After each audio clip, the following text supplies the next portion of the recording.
बद्रीनाथ, इस पावन मंदिर को तो हर कोई जानता है। उत्तराखंड के एक जनपद चमोली में स्थित बद्रीनाथ धाम को हम बद्री नारायण मंदिर भी कहते हैं। यह 4 धाम में से एक है, जो कि पूर्ण रूप से भगवान विष्णु को समर्पित है। निसंदेह भारत की धार्मिक स्थलों में बद्रीनाथ मंदिर एक विशेष महत्व रखता है।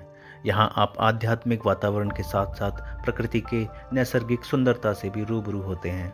यहाँ का जो मुख्य मंदिर है, उसमें लगभग 3.3 फीट की शालिग्राम की एक प्रतिमा है। हम सब जानते हैं इस मंदिर की एक अपनी अलग कहानी है और एक अपना अलग इतिहास है। अगर हम बद्रीनाथ धाम के इतिहास के बारे में बात करें तो वैदिक शास्त्रों में इसका अलग अलग जगह उल्लेख मिलता है। बद्रीनाथ से संबंधित कई पौराणिक कथाएं प्रचलित हैं, तो आज हम आपको कुछ कथाओं के बारे में बताएंगे। कहा जाता है भगवान विष्णु एक बार तप करने पृथ्वी पर आए और उनको अलकनंदा नदी के किनारे यह स्थान बहुत ही अच्छा लगा, पर यह जगह भोलेनाथ की थी। पर उन्हें तपस्या करने के लिए ये जगह चाहिए थी, तो भगवान विष्णु बाल रूप में यहाँ अवतरित हुए और जोर जोर से रोने लगे। भगवान विष्णु के बाल रूप का इस तरह से रोना देखकर पार्वती जी विचलित हो गईं। फिर महादेव के साथ पार्वती विष्णु के बाल रूप के सम्मुख प्रकट हुईं। सम्मुख आकर उन्होंने बालक से रोने का कारण पूछा, तो उसने ध्यान करने के लिए वह स्थान महादेव और पार्वती से मांगा। महादेव और पार्वती ने वह स्थान उस बालक को दे दिया। अब भगवान विष्णु तप में लीन हो गए। कहते हैं तप करते करते वहाँ पे अत्यधिक हिमपात होने लगा। भगवान विष्णु पूरी तरह से सफ़ेद बर्फ से ढक गए थे, पर लक्ष्मी जी से ये सब देखा नहीं गया और लक्ष्मी जी भगवान विष्णु के पास आकर एक बद्री यानी एक बेर के पेड़ के रूप में बदल गईं और सारी बर्फबारी अपने ऊपर ले ली, जिससे कि भगवान विष्णु को तकलीफ ना हो। इस प्रकार कई वर्षों तक देवी लक्ष्मी ने धूप वर्षा या हिमपात से भगवान विष्णु की रक्षा की। तब जाकर भगवान विष्णु का जब तप समाप्त हुआ तो उन्होंने देखा कि देवी लक्ष्मी बर्फ से ढकी हुई हैं। विष्णु ने लक्ष्मी जी से कहा कि जितना तप मैंने किया है उतना ही आपने भी किया है, तो आज से इस स्थान पर मेरे साथ आपकी भी पूजा होगी।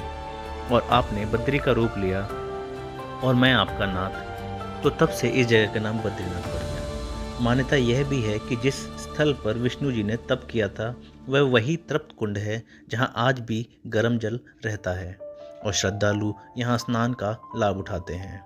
कहते हैं यहाँ स्नान करने से सारे चर्म रोग, सारे दुख, सारी परेशानियां दूर हो जाती हैं। कहते हैं वैज्ञानिकों ने इस तप्त कुंड का राज जानने की कोशिश की कि कहाँ से ये पानी आता है, पर आज दिन तक कोई भी कामयाब नहीं हो पाया। भगवान विष्णु के अलावा यहाँ हनुमान जी भी आकर कई समय तक तपस्या करते रहे। कहते हैं त्रेता युग में जब राम अवतरित हुए तो अपने परम भक्त हनुमान जी से उन्होंने बद्री आश्रम आने को कहा और हनुमान जी ने यहाँ पे आकर तपस्या की। उन्हीं के नाम से यहाँ हनुमान चट्टी एक जगह है। एक और मान्यता के अनुसार गरुण, जो कि भगवान विष्णु के वाहन हैं, उन्होंने वाहन बनने से पहले 60,000 वर्ष यहाँ पर तपस्या की श्री भगवान विष्णु की। इस तरह से उन्होंने वरदान प्राप्त किया भगवान विष्णु का वाहन बनने के लिए।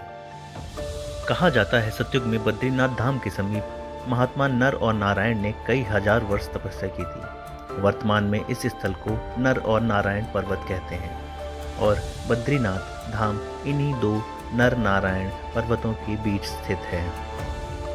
यह एकमात्र ऐसा स्थान है जहां एक दिन तप करने से 1000 साल तप करने का पुण्य मिलता है।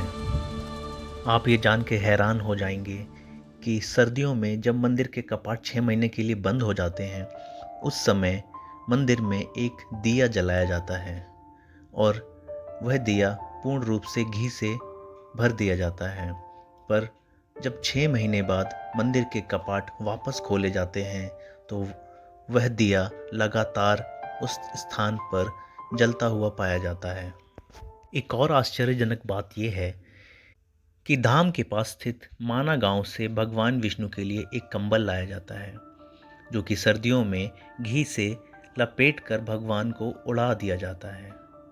कहते हैं जब कपाट खुलते हैं और वो कंबल हटाया जाता है तो कंबल में जो घी होता है वो घी पिघला हुआ होता है ना आश्चर्य की बात। तो आप तो सब जानते ही हैं कि सर्दियों में घी अगर हम रखते हैं तो वो जम जाता है।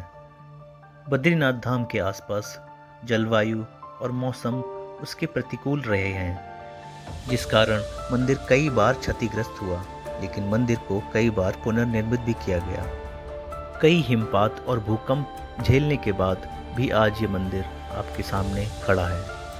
कहते हैं इसका निर्माण आदि गुरु शंकराचार्य ने करवाया था। गढ़वाल के राजाओं ने बद्रीनाथ मंदिर का पुनर्निर्माण 17वीं सदी में किया। कहते हैं 1803 में फिर से एक बार भूकंप आया और मंदिर के एक बड़े हिस्से को काफ़ी नुकसान हुआ। तब जयपुर के राजा द्वारा मंदिर का पुनर्निर्माण कराया गया। भगवान विष्णु और बद्रीनाथ से जुड़ी ऐसी कई और रोचक कहानियां हैं, पर आज के लिए बस इतना ही। मिलते हैं जल्द ही आपसे एक और नई वीडियो के साथ। तब तक के लिए जय श्री विष्णु, जय श्री विष्णु।